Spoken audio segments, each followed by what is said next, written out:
welcome back to another Wonderment interview. Today I'm with Spilt Milk. Spilt Milk? Spilt Milk Studios. I got the name wrong, I'm terrible. It happens all the time. It's not even a word. Spilt Milk isn't a word. Spilt Milk is not a word. Spilt is not a word. So what's your name? It's Andrew Smith. Andrew Smith. Lovely to meet you, good sir. You too. And I'm a massive fan of your game that is being played behind us by PD there. It's very kind of you to say. It's a lovely game. So, first of all, we've heard that you're a bit of a baker. Yes. From our sources of Twitter. So our first question we actually have up is nothing to do with your game at all, but is what is your current favourite cake? My current favourite cake?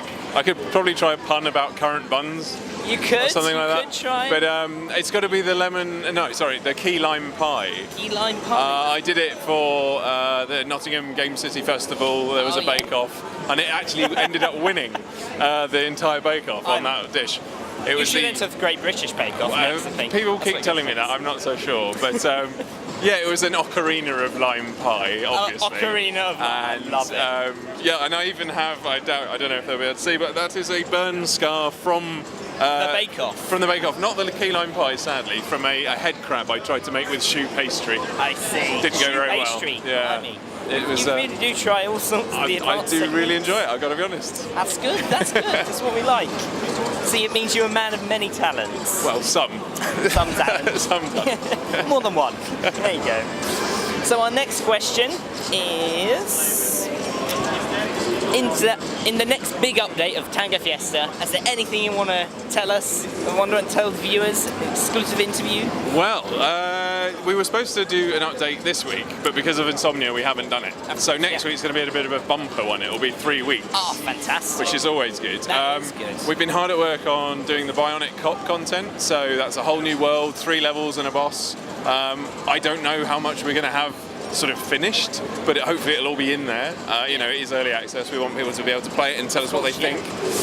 But we've got, so you've obviously got Bionic Cop the character, and then we've got some new weapons for you to play with, new bad guys to fight against. Yeah. Even better. Has the gun shop got more things in it? The gun shop will have at least 2 more things in it. Although I'm not sure if we're going to have a chance to get Arnie to record his lines yet. What? We will get them eventually, but maybe not for next week. I don't know. I have to say, I am a big fan of Arnie's lines in the gun shop. Well, myself. we have to fly him all the way over to Suffolk. I know. To our audio guy Gavin's little studio and all that. Then you have to record the line, and you have to get him to do it a couple of times. He's very hard to work with. Yes. I'll be honest. So you talked about early access. Yeah.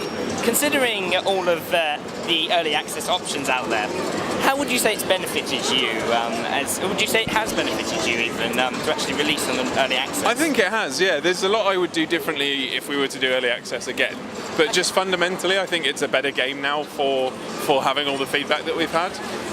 It's certainly much more important on that side of things than say like the financial side or anything like that. That's sort of by the by, really.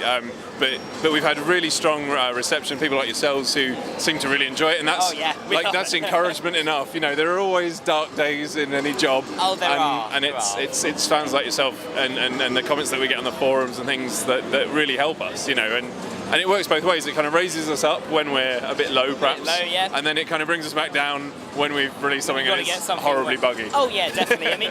You get up and down days with anything. Hell, YouTube, you get good days, you get bad days. Oh yes. And it's what you do. You roll with it and you stay motivated. And I love the fact that that early access has sort of had that sort of story to it, as opposed to others that have had not such success. Well, yeah. I think the perfect example of it is we got included when Steam started the curated lists.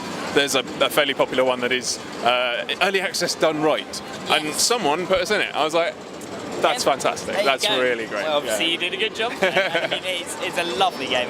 I love I don't know. I think it's a combination of the artwork and the charm, the extra little bits you add in there. The sly winks. Yes, exactly. It's just the reference to 80s. I'm a massive 80s fan myself, anyway. So it was always going to be a good show. What else have we got on this list? I'm doing terrible reading. Oh yes.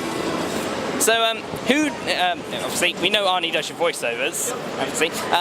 Is there any chance you can arrange for him to do ours? We'd love some voiceovers from him. We could certainly see if he's got any time in his schedule and provide a few little sound bites and whatnot. Why not? There you go. Even better. Even better. We love a bit of the old Arnie. Friend of the show. Exactly, friend of the show.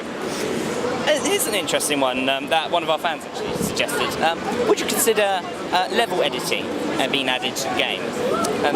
We would, absolutely. So something that we're hoping to get in before release, which we're aiming for January at the moment, for sort of version 1.0, if you like, is not necessarily level editing, but character editing with Steam Workshop support and all of that stuff.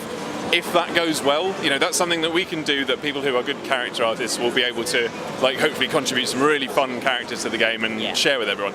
If that goes down well, then it's certainly something that we'd look at to let people do world design and things. Yeah. So obviously the levels at the moment are procedurally generated, and I mean that gives a new twist to the game every time you play it. And absolutely. So are you afraid that if you did open it to custom ones, would you lose that sort of random charm, or would you think it's more custom because someone's gone to thought out a journey? Well, I don't know, to be honest. It's something. So we could do either way. We could do both. I think the most natural way would be to allow people to design the rooms, which, I design a room. Yes. And then I design, a couple of hundred rooms, and the game sort of stitches levels together out of those rooms. They're different aspect ratios, if you like, different sizes, different props in them, and so we could let people do that. We could let people create the actual artwork itself as well, and set up those props and things to be sort of move beyond what we're able to do, just the four of us. Yeah, definitely. And we basically have some quick fire questions for you now. Right.